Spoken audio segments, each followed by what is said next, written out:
Welcome to the Public Speaking Podcast. My name's Matt, and I'm going to be talking about the art of public speaking. And I'm Emma, and I'm going to be talking about the business of public speaking. And today we've got Lawrence with us, who's going to be talking about the events in public speaking. Good to have you with us, Lawrence. We've known each other for quite a while. Good to be here, yes. And today will be all the good stories, I promise. Exactly. Tell us a little bit about what you do. Who are you? What do you do? I'm Lawrence. I'm the co-founder of the Happy Startup School. We are a community, thriving community of entrepreneurs, but also an alternative business school. So we help people start businesses, pivot their business, and in some cases move on to a new pasture, a new chapter. And sometimes that means closing a business. I was reflecting on what it is you guys do this morning in prep for this. And I was trying to think, what's the best way to describe it? I think alternative business school is it really. And what I love about it is the way I was describing it was the idea of like helping people find what really matters to them in their life and connect with their needs and, you know, some people might say purpose, and then figure out how to kind of realign their business and kind of express that out in it. Yeah. Great. And you do a lot of events, isn't there? There's loads of events. Yeah. So we started out, I would say, solely as an events business. We sort of do a lot more things these days, an online program. We do podcast too. We do a lot of other things, but yeah, built our reputation on events, and events as in meetups at the beginning. We started to do workshops. So we saw ourselves as, at the beginning, we were going to be a training company, because myself and Carlos, who started the Happy Startup School, we used to run a web design business, and we'd learned a lot on that journey working with entrepreneurs and small businesses. So I think at the beginning we thought it was going to be just us teaching, and then over doing a few small events, this community started to build. And this sort of head of steam started to happen, really, which then made us realize, oh, maybe there's more to this. And then that ended up with us doing much bigger, bolder things than we would have thought at the start. The way you guys work is a bit of a model for how you bring people through the school, isn't it? Because your background was in running a digital agency before kind of realizing you wanted to do something different, right? Yeah, exactly. And to your point about, you know, how you describe what we do, I would say the number one thing that we find is most people who find us are in some sort of transition, and transition could be starting something new. That was mine and Carlos's story, really. Like, and also mine, I think, because we've been friends for years, like 40 odd years. I'm showing my age now.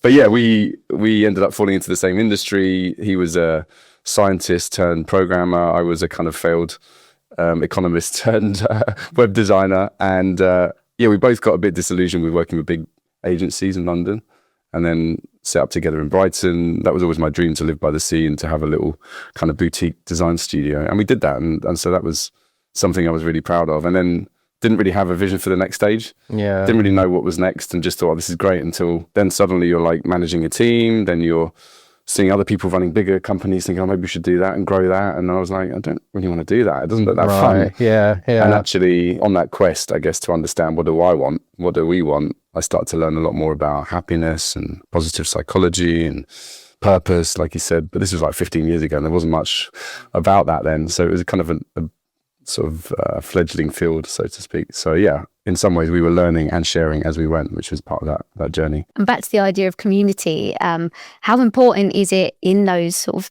pivotal moments and transitions you were talking about, that community come together and you sort of provide the space for that, whether it's tribes of people or... Well, I'm sure if anyone, I mean, you guys know this, if you run your own business, it can be quite a lonely place. Yeah, absolutely. I think the mistake we made with our first company, I feel like, was we felt like we had to know it all. Like, and I think part of that was people would come to us for answers. Like, you know, you guys know about web design, you guys know about business, you guys know about how to get us online.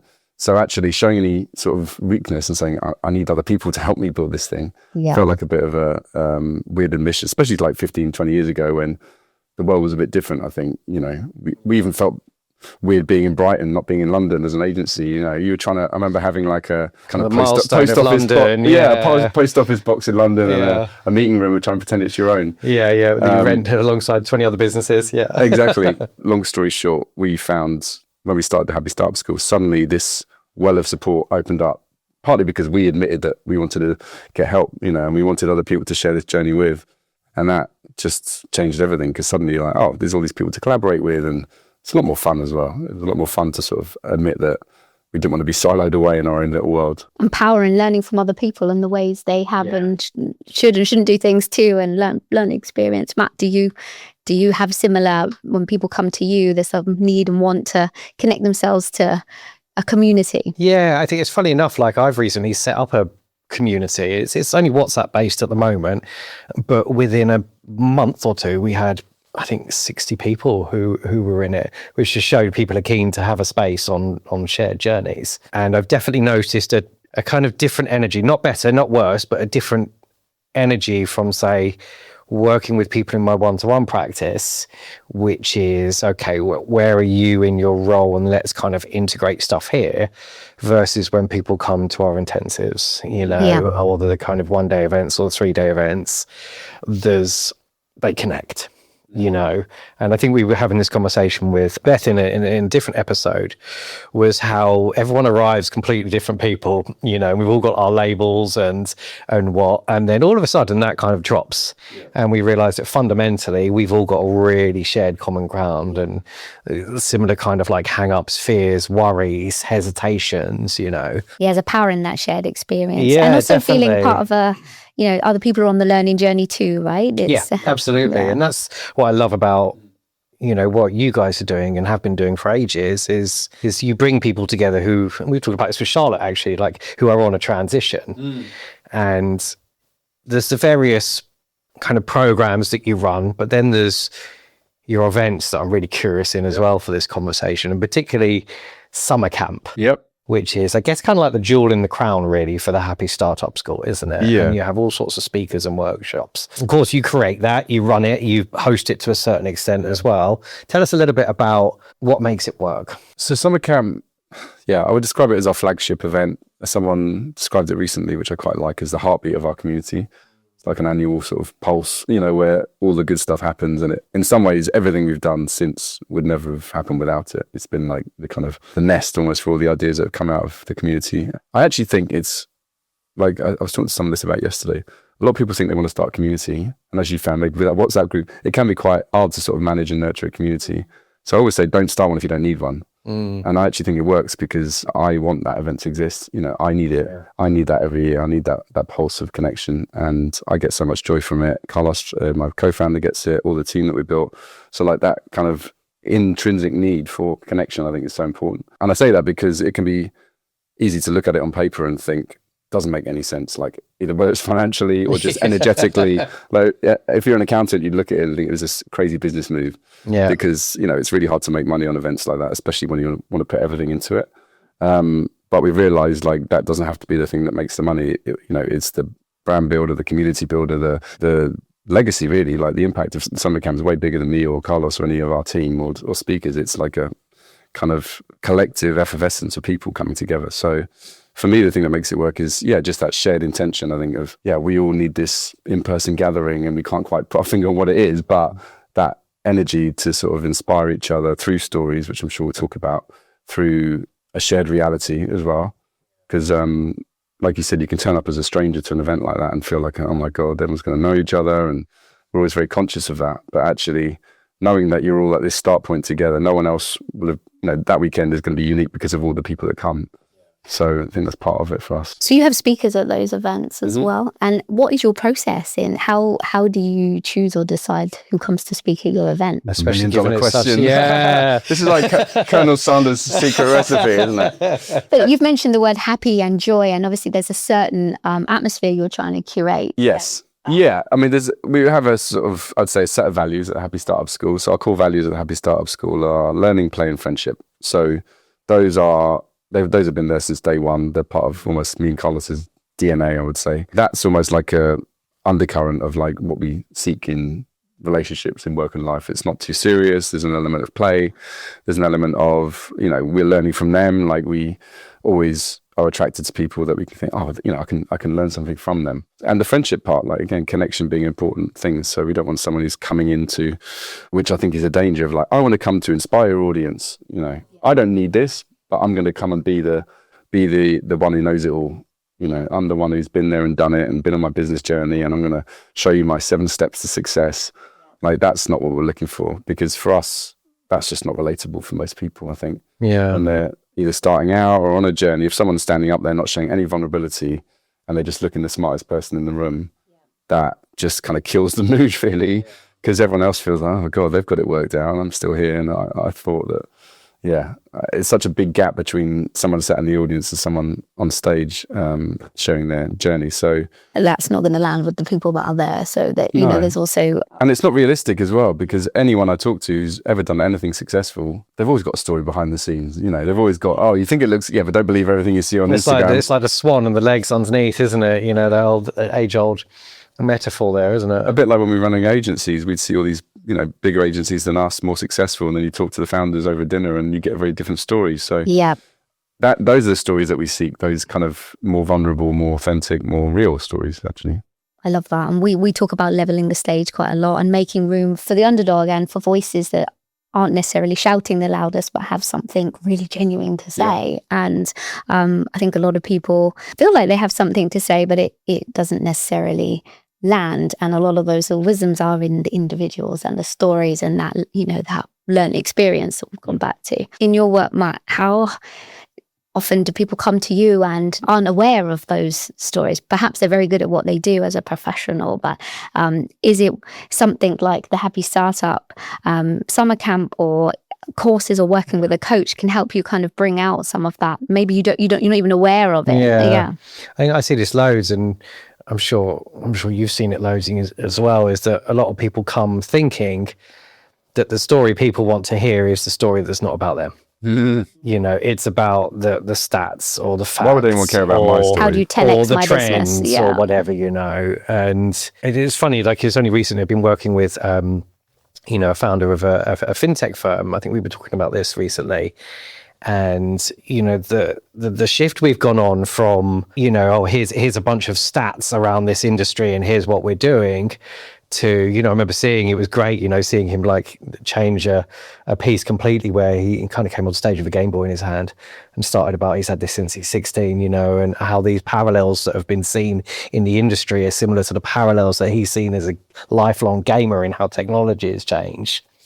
And it just, instantly I could say, this is so more you and so more engaging. Relatable, yeah. I guess that's what I was curious about having you here as well. And I guess there's a lot of people who are going to be watching and listening to this who are thinking about, okay, right, when I'm interested in pitching for talks, whether it's a summer camp or if it's Brighton SEO, you know, the big event we have or whatever, a kind of immediate space they often go to because of what they've seen and what they've been told is that, oh, it all has to be this kind of transactional thing, this polished thing. From your point of view, as someone who's brought on literally hundreds of speakers that have made people, I've seen it, laugh, cry, the whole lot, you know, it's like, as an organizer who wants a speaker that really connects, what do you look for?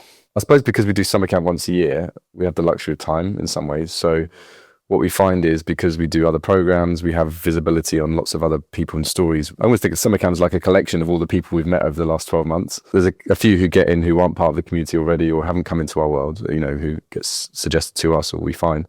But often it's actually people who've shown some willing in terms of whether it's, I don't know, reaching out, you know, without that sort of, I think of it like dating or something. Not that I've dated for a long time, but who makes the first move? Yeah, well, no, it's that thing of like, it's a relationship you're building. Yeah. And as an event organizer, I get sent so many messages from people on LinkedIn or emails, or people apply to participate, and then actually what they want to do is speak and build a relationship with you. But they're pitching you straight off. You know, they're literally coming in with a pitch. And what you actually want is for them to spend time to get to know the community, to get to know you.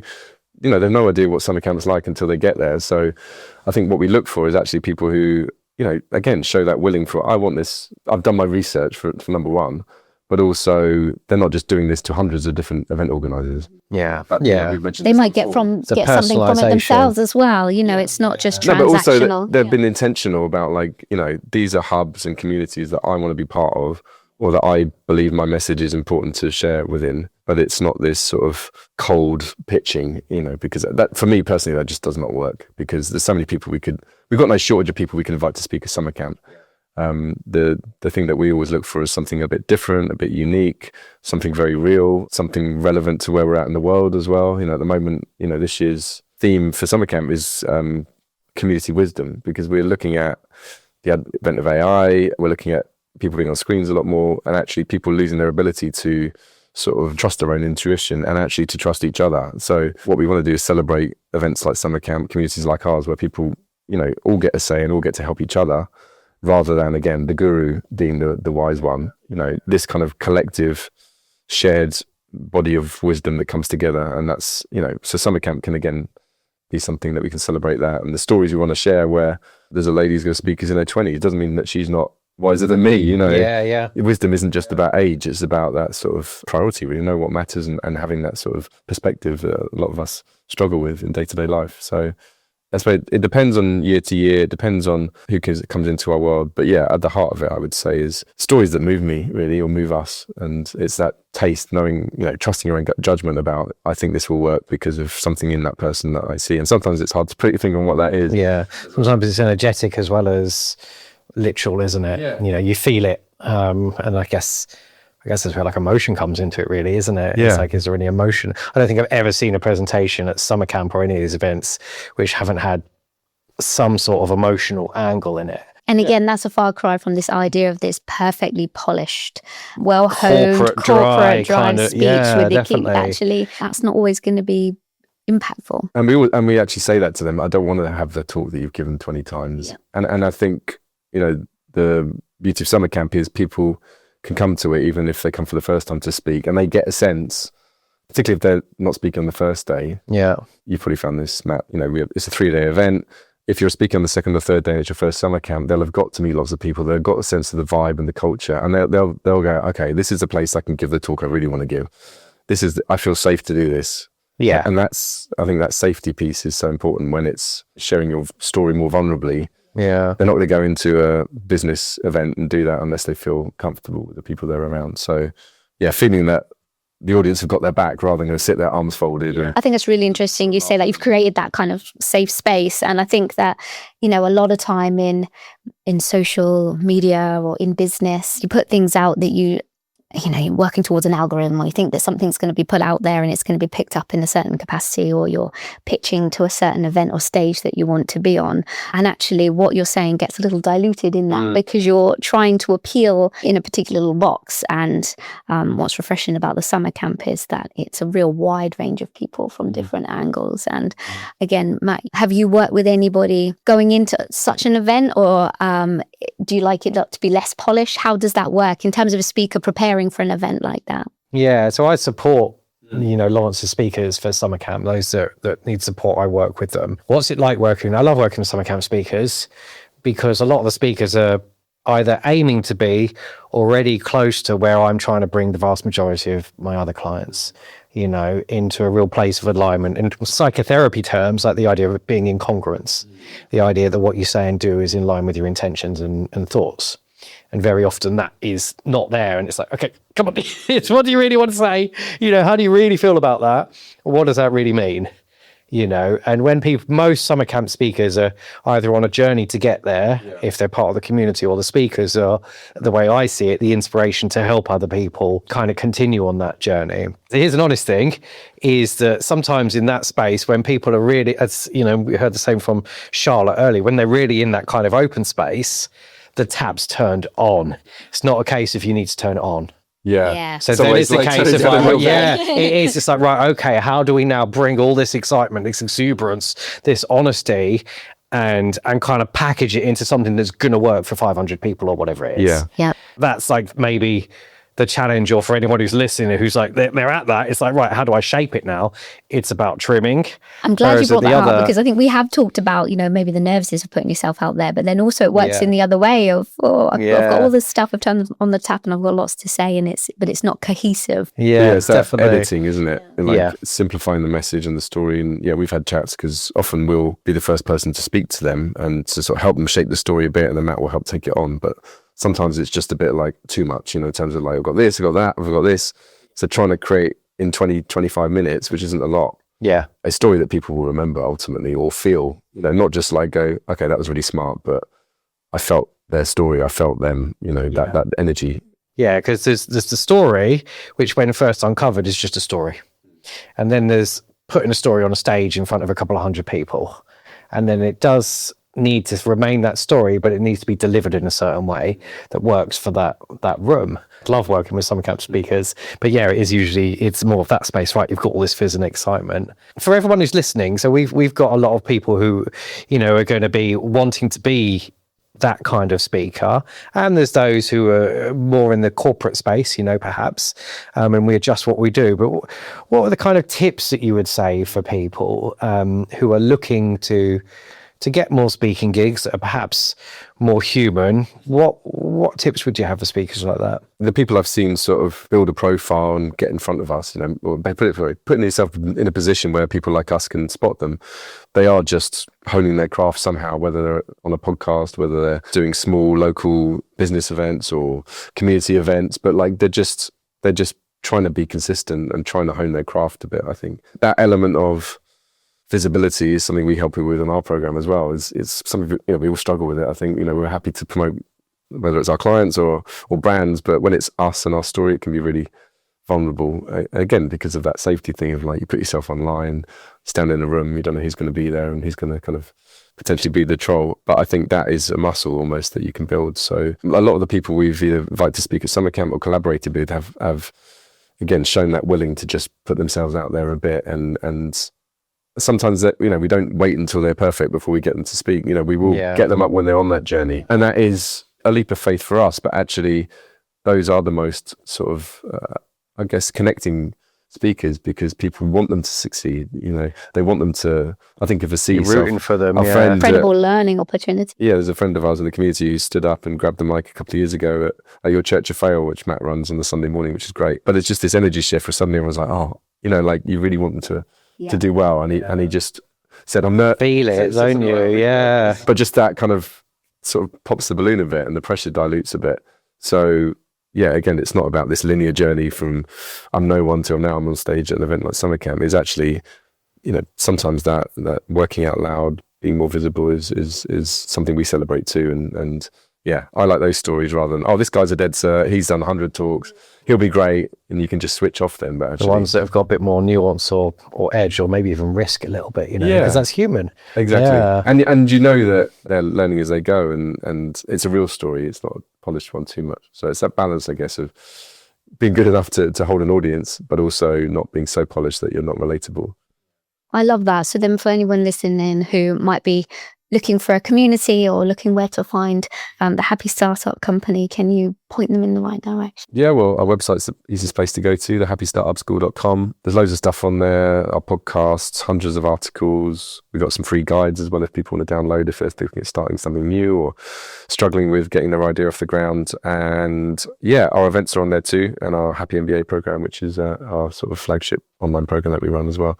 So yeah, lots of ways for people to get in touch. Thank you for joining us. Every error is valid. Thanks for being with us, and thanks for listening, everybody, and we'll see you on the next episode.